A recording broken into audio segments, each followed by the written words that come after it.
Viewers, இது வரைக்கும் இந்த வீடியோவை சப்ஸ்கிரைப் பண்ணாதவங்க சப்ஸ்கிரைப் பண்ணிக்கோங்க. அதோட இந்த பெல் பட்டனையும் அழுத்திக்கங்க.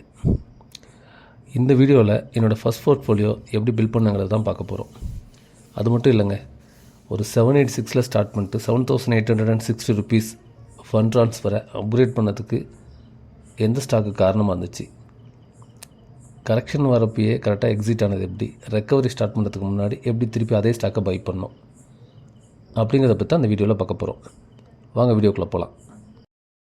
ஹாய் வியூவர்ஸ், இந்த வீடியோவில் நான் ஃபஸ்ட்டு போர்ட்ஃபோலியோ எப்படி ஆரம்பித்தேங்கிறத பற்றி தான் சொல்ல போகிறேன். 2021 14,000 நிஃப்டி இருக்கிறப்ப தான் இந்த போர்ட்ஃபோலியோவை நான் பில்ட் பண்ண ஆரம்பித்தேன். இதோட வேல்யூ ஸ்டார்டிங் அமௌண்ட் பார்த்திங்கன்னா ரொம்ப சீப்பாக இருக்கும், 786. இதுதான் மாதம் மாதம் ஒரு டெபாசிட் பண்ணுவாங்க. ஸோ எல்லா மாதமும் ஃபஸ்ட் வீக் வந்து சேலரி வந்த உடனே 786 ட்ரான்ஸ்ஃபர் பண்ணிவிடுவார். அவர் ஃபார்வர்ட் பண்ணதுக்கப்புறம் நான் எந்த கால் கொடுக்குறேனோ, என்ன ஸ்டாக்கு நாங்கள் டெக்னிக்கலாக செக் பண்ணி எடுக்கிறோமோ அந்த ஸ்டாக்கில் இந்த அமௌண்ட்டை இன்வெஸ்ட் பண்ணிவிடுவோம்.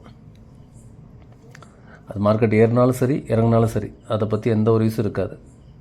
அந்த அமௌண்ட்டுக்கு எந்த ஸ்டாக் வேணுமோ அது குவான்டிட்டி 1 or 2 அதை பேஸ் பண்ணி வாங்கிடுவோம். இதில் ரொம்ப பொறுமை அவசியம். ஏன்னா எடுத்தோடனே market maybe up and downs அதிகமாகவே இருக்கலாம். நம்ம போட்ட அமௌண்ட்டு கீழேயும் போகலாம், மேலேயும் ஏறலாம். அவசரப்படாமல் பொறுமையாக இருந்தால் மட்டும்தான் லாங் டேர்ம் இன்வெஸ்ட்மெண்ட் வந்து நம்ம ப்ராஃபிட் பில்ட் பண்ண முடியும். ஸோ இதில் ஃபஸ்ட்டாக நாங்கள் எடுத்த ஸ்டாக் பார்த்திங்கன்னா பிஹெச்எல் தான். பிஹெச்எல் நான் ஸ்டாக் எடுக்கிறப்போ 35.60 பைசாவுக்கு எடுத்திருந்தேன். ஜனவரி 28 பை பண்ணுது. ஸோ அவருக்கு ஃபஸ்ட்டு ஒரு 18 குவான்டிட்டி, அகைன் திருப்பி வந்துட்டு ஜூனில் ஒரு 9 குவான்டிட்டி, அகைன் ஜூன்லேயே ஒரு 7ஆம் தேதி திருப்பி ஒரு 11 குவான்டிட்டி. ஸோ இந்த மாதிரி குவான்டிட்டியை ஸ்ப்ளிட் பண்ணி தான் எடுத்துக்கிட்டு இருந்தோம்.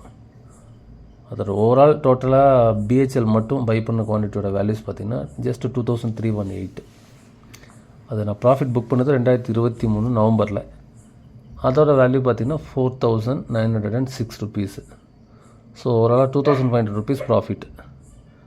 ஸோ வேல்யூவாக பார்த்திங்கன்னா அது சின்ன அமௌண்ட்டு. ப்ராஃபிட் பர்சன்டேஜ் பார்த்திங்கன்னா 112%, மீன்ஸ் 1.1x. ஸோ அந்த ஸ்டாக்கை நான் புக் பண்ணது 2023. இதுக்கப்புறம் நிறைய ஸ்டாக்ஸ் வந்துட்டு ஆட் பண்ணிகிட்டே இருந்தோம். ஸோ மாதம் போடுற அமௌண்ட்டை பேஸ் பண்ணி திருப்பி ஸ்டாக் ஃபர்தராக ஆட் ஆகிட்டே இருந்தது. ஸோ ஃபைனலாக 2026 நமக்கு மார்க்கெட் எப்போ ஃபால் ஆக ஆரம்பித்ததோ ஸோ அப்போ வந்துட்டு இருக்கிற மொத்த போர்ட்ஃபோலியோ வந்துட்டு வாஷ் அவுட் பண்ணியாச்சு. ஸோ அந்த ஸ்டாக்கை ஃபுல்லாகவே விற்றுட்டோம். ஸோ நான் விற்கிறப்போ ஸ்டாக்கு விற்கிறப்போ 26,000 வந்துட்டு நிஃப்டி வந்திருக்கும். பேக் டு 24,000 22,800 வரப்போ 7th ஏப்ரல் அகைன் திருப்பி நாங்கள் பை பண்ண ஆரம்பித்தோம். அப்போயும் நான் ஃபஸ்ட்டாக வாங்கின ஸ்டாக்கு பிஹெச்எல் தான். சேம் 20 குவான்டிட்டி 251 ரூபாய்க்கு வாங்கினது. இப்போ அதோட ப்ரெசன்ட் வேல்யூ என்ன 241 லாஸ்ட்டாக 251.45 ரீசெண்டாக 25 குவான்டிட்டி வாங்கியிருந்தோம். இதோட இப்போ அதோட வேல்யூ பார்த்திங்கன்னா 68% ப்ராஃபிட்டில் இருக்கும். ஸோ இந்த வீடியோவில் என்ன கன்வே பண்ணுறோன்னா, நீங்கள் சின்ன அமௌண்ட் வச்சு லாங் டேர்ம் இன்வெஸ்ட்மெண்ட்டை பில்ட் பண்ணலாம், உங்கள் போர்ட்ஃபோலியோ பில்ட் பண்ண முடியும். So year on year 15 to 25%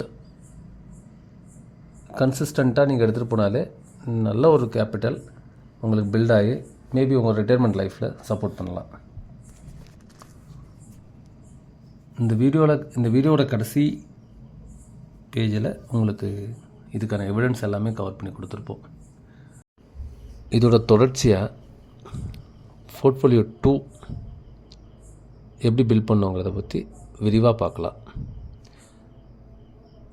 இதுவரை இந்த வீடியோவை பொறுமையாக பார்த்தவங்களுக்கு ரொம்ப நன்றி.